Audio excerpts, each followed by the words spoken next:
If you're like me or any other fool with internet during the quarantine, you've probably logged unholy hours of screen time because there's no longer anything stopping you from being online all the time. My friends and I have been very creative. Although we might be physically apart, many of us are finding new virtual spaces to gather in, from live stream theater plays production of The Rover via a to reading. Zoom game nights to Minecraft college campuses. But my absolute favorite virtual place to be in is the original social network, Club Penguin. Originally released in 2005, it's a massively multiplayer online game, or MMO, where you play as a little penguin avatar. You explore a virtual world in perpetual winter, play minigames, and hang out with other penguins. Now, initially, I only went on with my roommates and we would just fool around on chat and play games.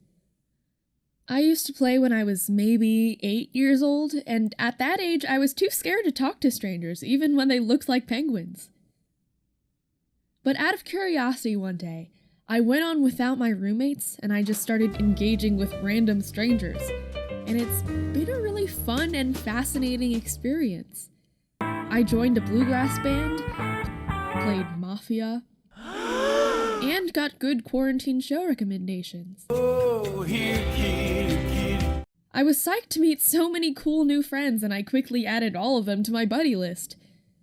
But Club Penguin's structural design and the dynamics of public networked interactions prevents players from making sustained friendships. Aww. Okay, so let's say I wanted to be better friends and to hang out with one specific penguin. Here's what structurally makes it difficult. The buddy system. Here's how it works. You can request someone's hand in buddyhood, and if they accept, you become buddies. This penguin is then added to your list of in-game buddies, and henceforth you can see if a specific penguin is online when you join the same server. But here's where it gets complicated. Server icon. When selecting a server, the icon only shows that someone on your buddy list is online, not who. If you add a lot of people to your buddy list, it can become impossible to keep up with just one penguin. You can only see who specifically is online when you join the same server. A few moments later. Great. By some stroke of luck, I see the penguin that I want to catch up with. How do I meet up with them? Location tracking. There's an option to track their location, but the game doesn't teleport you directly there as other games might. It only gives you the name of the virtual place they're in, and by the time you get there, your elusive friend might have moved on. Furthermore, if your penguin friend is in any private igloo, whether it be their own or someone else's, the game sends you the same message. If they're not home, good luck trying to locate them in the hundreds of igloos available to the public. But can't you just send them a private message? No. Well, kind of. But now we can talk about how the chat system works to foil genuine penguin-to-penguin connection. The way chatting works in Club Penguin is uniquely both private and public. Every time you send a message, it shows up in a chat bubble of up to 64 characters that moves where you move. If your penguins are very close in proximity, the most recent message shows up on the top layer. It's kind of like proximity voice chat, or talking face to face, because in a full room, you can only really focus on hearing the penguins closest to you. However, every message is also fully public to everyone else occupying the room. Face-to-face, we have selective auditory attention, which allows us to acknowledge some stimuli while ignoring other stimuli that is occurring at the same time. But Club Penguin is like if our brains had the processing power to focus on every single conversation in the room simultaneously. Since everyone can see and join any other conversation, when the banter gets even remotely boring, it's very easy to hop into another conversation. Or you could actually be having a really nice small group chat, but at any moment it could easily be hijacked by trolls. But then can't you just send a private message so you can talk in peace? No, because on Club Penguin, direct messaging doesn't exist. At least not in the sense we think of on platforms like Instagram, Facebook, or Twitter. The only direct messages you can send are postcards, which only allow you to send certain predetermined phrases. You can't say, "Hey, I'm the person from yesterday who talked to you about the best quarantine YouTube recommendations," to specify who you are.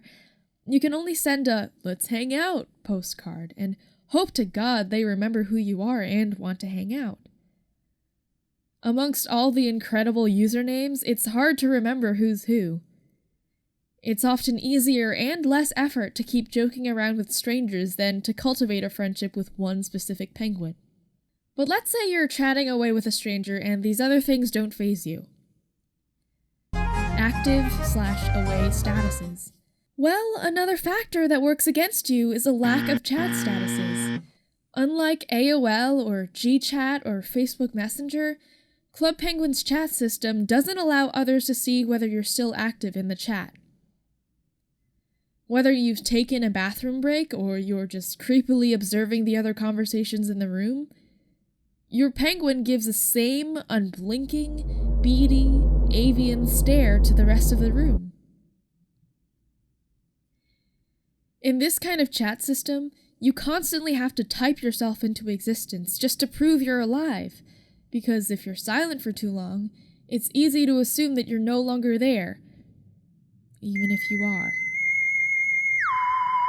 This leads to interactions that are intense but short-lived, lasting only as long as all parties involved can reply instantly to show that they're still there.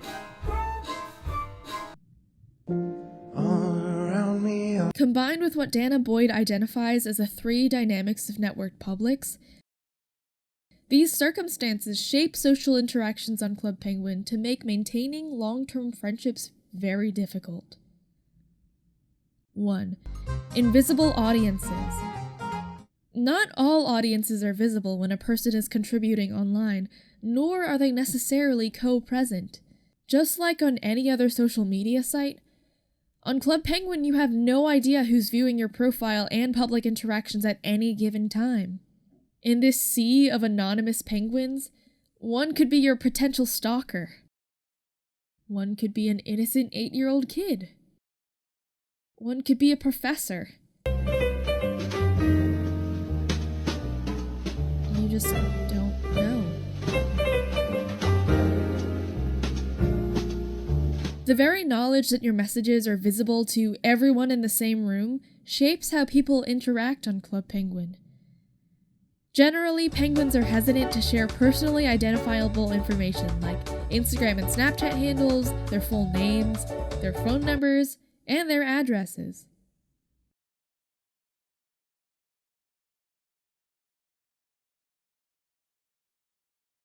Two, collapsed contexts. The lack of spatial, social, and temporal boundaries makes it difficult to maintain distinct social contexts. Any given Club Penguin server contains people from all different ages, locations, backgrounds, and beliefs.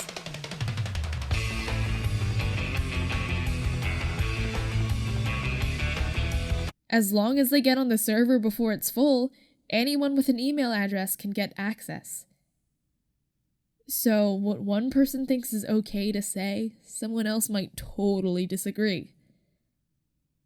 And beyond that, it's easy just to straight up lie about who you are because there's no way to verify it. With so many different penguins, there's a lot of possible issues to disagree about. And if it's hard to tell if someone's being genuine with you online, how genuine is your friendship really? 3. Blurring public and private.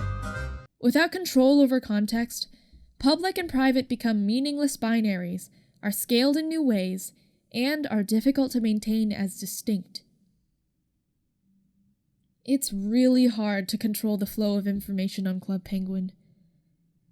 Anyone who shares their Instagram and Snapchat handle makes it available to everyone in the room.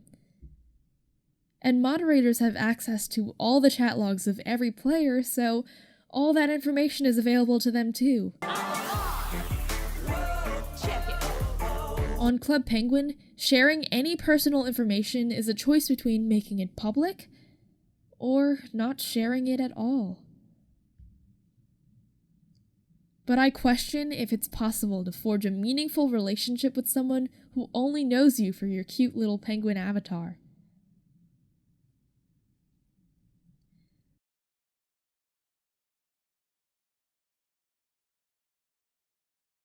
So where does this leave us? I don't think it's possible to cultivate a friendship with someone on Club Penguin without giving up your privacy to an unwanted audience of strangers and moderators. And given the recent news of how the owner of one of the biggest Club Penguin private servers is a known pedophile, I don't know how much I even want to.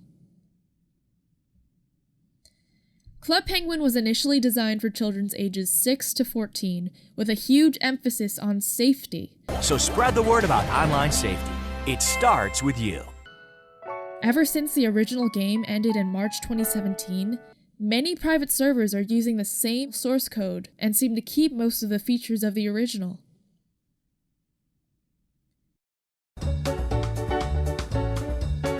This explains why it's so difficult to track down specific penguins and chat with them in secure, private spaces. Though this might make it easier to build good relationships with online friends, these features would also make it really easy for child predators to stalk and groom their victims online. So, I'm gonna stick with the one-off conversations, social games, and silly banter that I've been having, but follow what the game was designed for and keep every penguin at flipper's length. You never know who's on the other side of the screen.